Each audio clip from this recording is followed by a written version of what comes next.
السلام عليكم. النهاردة إن شاء الله هشارك معاكم يوم من مطبخي. الجو شتوي جميل يشجع على الشغل. بدأت يومي من بدري، وأول حاجة هعملها العيش الشامي الصغير بتاع سندوتشات الفول والطعمية.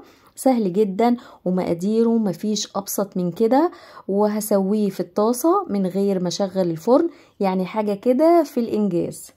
بسم الله. هبدأ أجهز عجينة العيش الشامي. أول حاجة معايا كوباية مية دافية ونص كوباية لبن دافي. أنا استخدمت مية ولبن مع بعض. ممكن تحطي الكوباية ونص كلها مية، أو تستخدمي كوباية ونص من اللبن زي ما تحبوا. وهضيف دلوقتي معلقة كبيرة من السكر، باكت من الخميرة الفورية يعني حوالي معلقة كبيرة، وبقلب لغاية ما الخميرة بتدوب. وبضيف دلوقتي معلقتين كبار من الزيت وبخلطهم كويس مع باقي المكونات. وهبدأ أضيف نص كيلو من الدقيق، ربع معلقة صغيرة من الملح، وهبتدي أقلب بالمعلقة أخلط الدقيق مع المكونات السائلة لغاية ما الدقيق يختفي. ودلوقتي هشيل المعلقة وابدأ أعجن بإيدي.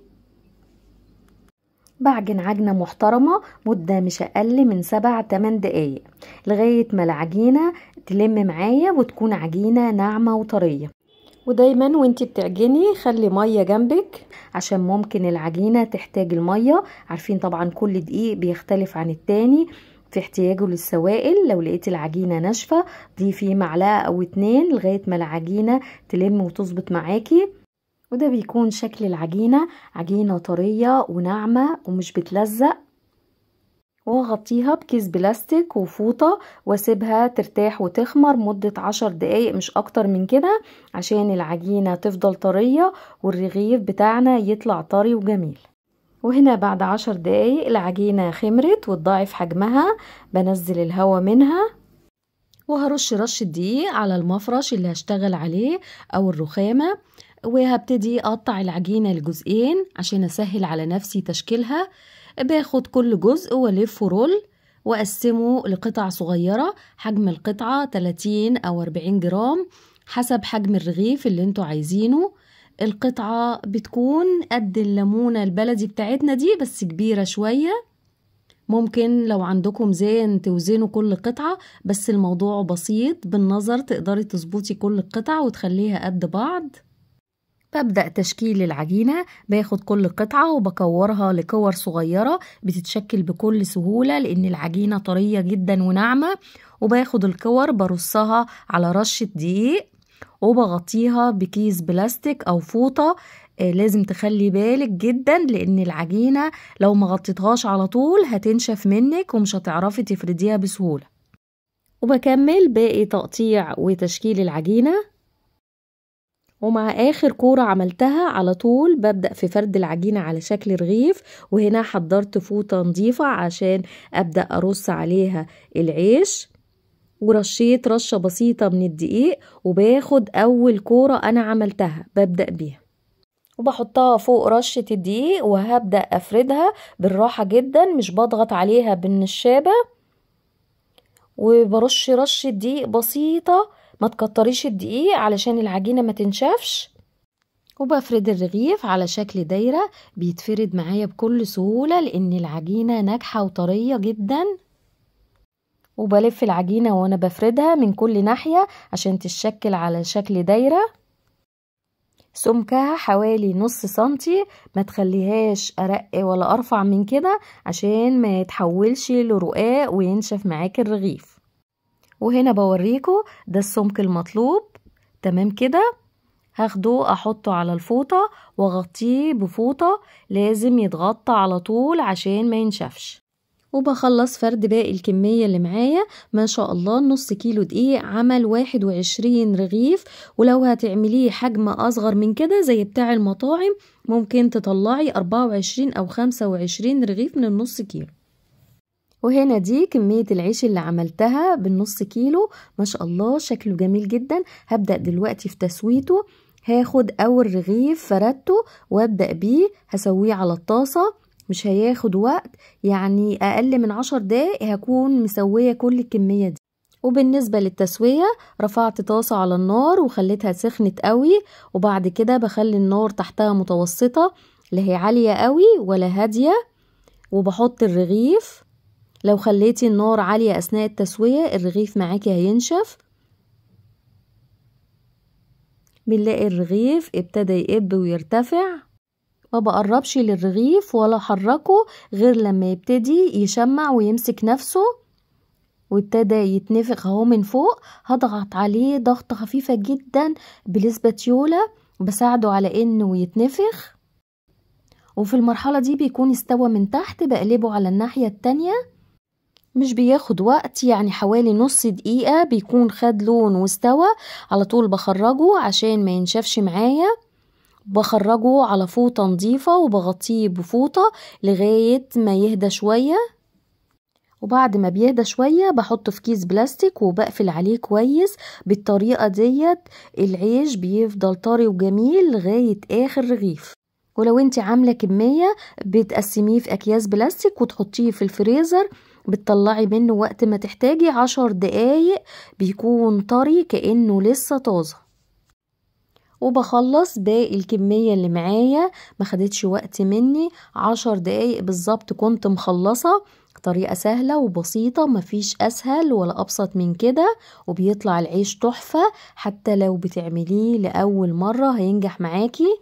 وده شكل العيش بتاعنا بعد ما برد، طري جدا والتسوية مظبوطة وخفيف جدا، وكل العيش طلع منفوخ وقابب، مفيش رغيف فيه ما بيتفتحش.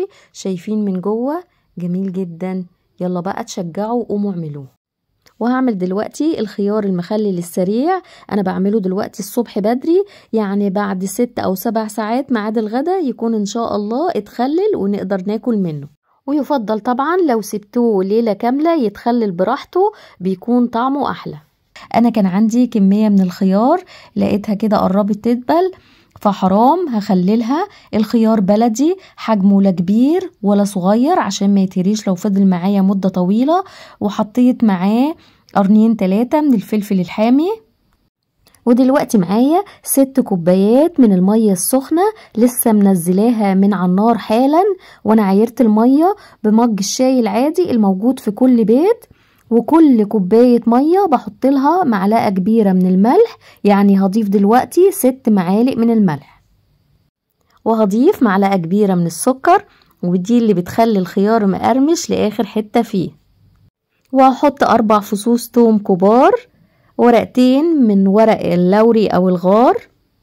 وبضيف عصير ليمونة، مش برمي القشر بتاعها، بضيفه مع المحلول. بتنزل العصارة والزيوت اللي فيها، بتدي طعم حلو قوي للمخلل. وبضيف دلوقتي معلقتين كبار من الخل، وهقلب كل الحاجات ديت لغاية ما السكر والملح يدوبوا كويس. وهنزل بالخيار. الخيار هنا متنضف ومغسول كويس قوي. وبحط معاه الفلفل الحامي، ولو حابين تضيفوا شطة ضيفوا معلقة كبيرة من الشطة. حاجة مهمة جدا، لازم الخيار يكون متغطي بالمية. لو لقيت المية مش مغطياه بتعملي محلول ملح تاني لكل كوباية مية معلقة من الملح، وبتضيفيها عليه لغاية ما يتغطى بالشكل ده. وهغطي على الخيار واسيبه على جنب لغاية ما المية تبرد تماما. وهنا بعد المية ما بردت والخيار ابتدى يتخلل ويتغير لونه، كان فات حوالي ساعة. حضرت برطمان نظيف ومتعقم. هاخد الخيار وارصه فيه بالطول وانزل عليه بالمحلول الملحي، واتأكد ان المحلول لازم يغطي الخيار. هقفل دلوقتي البرطمانات كويس واركنهم على جنب، وارجع تاني اوريلكم الخيار بعد ما يكون اتخلل. وهنا بعد 6 ساعات كان الخيار اتخلل. شايفين لونه؟ سامعين القطمة؟ انا عملت الخيار ده بالظبط كان الساعة 9:30، دلوقتي الساعة 4، يعني بالظبط فات 6 ساعات ونص كان اتخلل. وزي ما انتوا شايفين شكله جميل جدا. وبقطع الخيار لقطع صغيرة بالورب على قد القطمة. احلى واسهل خيار مخلل عاملاه بايدك في البيت بنظافة. وبتقفلي البرطمانات كويس وبتشال في التلاجة عشان الخيار ما يبص ويفضل عندك اطول فترة ممكنة. ودلوقتي هبدأ في تحضير الغدا. انا كنت محتارة اعمل ايه، وفي الاخر لقيت عندي اقل من نص كيلو لحمة مفرومة، يعني حوالي 350 جرام، نقول يعني نص كيلو. فهعمل بيه دلوقتي كفتة لذيذة جدا، عملتها مرة قبل كده وعجبتني قوي. حطيت دلوقتي في الكبة بصلة متوسطة ونص حزمة بقدونس، باخد منها الأوراق ما بستخدمش العروق، و3 فصوص توم، وهضيف عليهم دلوقتي كوباية من الرز المستوي، رز أبيض أو رز بالشعرية، أي حاجة كله هينفع. ضربتهم مع بعض في الكبة لغاية ما اختلطوا وبقوا بالشكل ده. هحطهم دلوقتي في طبق عميق، وهحط عليهم اللحمة المفرومة واقلبهم كويس قوي مع بعض لغاية ما يختلطوا. وانا هنا ما استخدمتش بيضة، عشان كده هضيف معلقتين كبار من النشا بديل للبيضة، وبضيف التوابل، فلفل اسود وكمية الملح المناسبة، وحوالي معلقة كبيرة من بهارات الكفتة المشوية، ممكن تستغنوا عنها وتضيفوا التوابل اللي بتحبوها، ونص معلقة صغيرة من البيكنج باودر. وهرجع اخلط كل المكونات ديت كويس قوي مع بعض. ممكن تعجني بايدك وممكن تيسري على نفسك وترجعي تخلطيهم تاني لمدة 5 دقايق في الكبة. وده شكل عجينة الكفتة بعد ما خلطتها كويس بالشكل ده. هغطيها واحطها في التلاجة ترتاح مدة ربع ساعة. وهنا في صينية قطعت بصلة كبيرة جوانح وفلفلة خضراء، ممكن تضيفوا فلفل ألوان لو حابين، وواحدة طماطم جامدة، وبضيف عليهم دلوقتي التوابل، ملح وفلفل اسود ومعلقة صغيرة من الكزبرة ومعلقة صغيرة من بهارات الكفتة. وهدعك الخضار ده كويس قوي مع التوابل عشان يتشرب منها ويتبل، وهفرده واسويه في الصينية كويس، وهبدأ اشكل الكفتة واحطها فوق الخضار ده، وببل ايدي بلة خفيفة بالزيت، وهبدأ في تشكيل الكفتة. شكلوها بالطريقة اللي تعجبكم، على شكل اقراص او على شكل صوابع، او شكلوها على اسياخ. بشكل صباع الكفتة حجمه كبير عشان بعد الكفتة ما تستوي وتكش يكون حجم الصباع حلو ومناسب. ونخلي بالنا الكفتة دي بتكون طرية غير كفتة البرغل او كفتة الحاتي. ولو ما عندكمش رز ممكن تعملوها بالبرغل، نص كوباية من البرغل وبتنقعوه كويس لمدة ربع ساعة، وبعد كده بيصفى كويس قوي من المية وبتضيفوه على اللحمة، بتطلع طعمها تحفة. غير انه بيزود كمية اللحمة المفرومة فبتديني كمية كبيرة من الكفتة. وهنا ده شكل الكفتة بعد ما خلصت تشكيلها، ما شاء الله عملت معايا كمية كبيرة. هدخلها الفرن سخن على اعلى درجة حرارة، بتاخد حوالي نص ساعة وبتطلع بالشكل الجميل ده. وممكن اخر دقيقتين بفتح لها الشواية تاخد لون. ريحتها جميلة جدا وطعمها وشكلها بجد خطيرة، هتعجبكم جدا، لازم تجربوها. بتقدموها مع بطاطس محمرة، سلطة خضراء، مخلل، سلطة طحينة، سلطة بابا غنوج، اعملوا جنبها اي حاجة. وممكن تتقدم مع رز، مع مكرونة، بجد انا واثقة انها تعجبكم. وبكده نكون عملنا غدوة حلوة وسهلة، ما بتاخدش وقت في التحضير، وهتعجب الولاد وبألف هنا وشفا. واخر حاجة هعملها معاكم النهاردة حمص الشام، المشروب الرسمي للشتاء، حاجة كده تدفينا. هعمله بطريقة سهلة جدا وطعمه بيطلع لذيذ واحلى من اللي بنشتريه من بره. معايا ربع كيلو من الحمص، غسلته كويس وبنقعه لمدة 2 ساعات في مية، وبعد 2 ساعات بصفيه من مية النقع وبشطفه، وبحط له كمية من المية، مية سخنة او مية من الحنفية زي ما تحبوا. وكمية المية ممكن تزودوها لو بتحبوا مية الحمص زيادة. وبرفعه على النار، وكل ما بيظهر الريم الابيض بشيله وبسيبه يغلي غلوتين. وهنا الحمص بعد غلوتين 3 خلاص قرب يستوي. هعمل الاضافات اللي هضيفها عليه وبتديله الريحة والطعم المميز. معايا طماطمتين كبار و3 أو 4 فصوص من الثوم، عليهم نص كوباية مية. هخلطهم واضربهم كويس في الخلاط، وهضيفهم دلوقتي على الحمص، وبسيبهم يغلوا مع بعض على النار لغاية ما الحمص يكمل تسويته. كمية الطماطم اللي حطيتها دي كمية مناسبة بتخلي لون الحمص مظبوط تمام زي اللي بنشتريه من بره. ما تزوديش كمية الطماطم عن كده لاني هتأثر على الطعم واللون مش بيكون احسن حاجة. يعني احنا بنعمل مشروب حمص لونه بيكون وردي، احنا مش بنعمل صلصة طماطم. وبضيف التوابل، ملح حسب الرغبة، معلقة صغيرة بابريكا ممكن تستغنوا عنها، معلقة كمون، وشطة حسب الرغبة. وبسيبهم على النار لغاية الحمص ما بيستوي. بطفي النار وكده بنكون عملنا احلى واسهل حمص شام.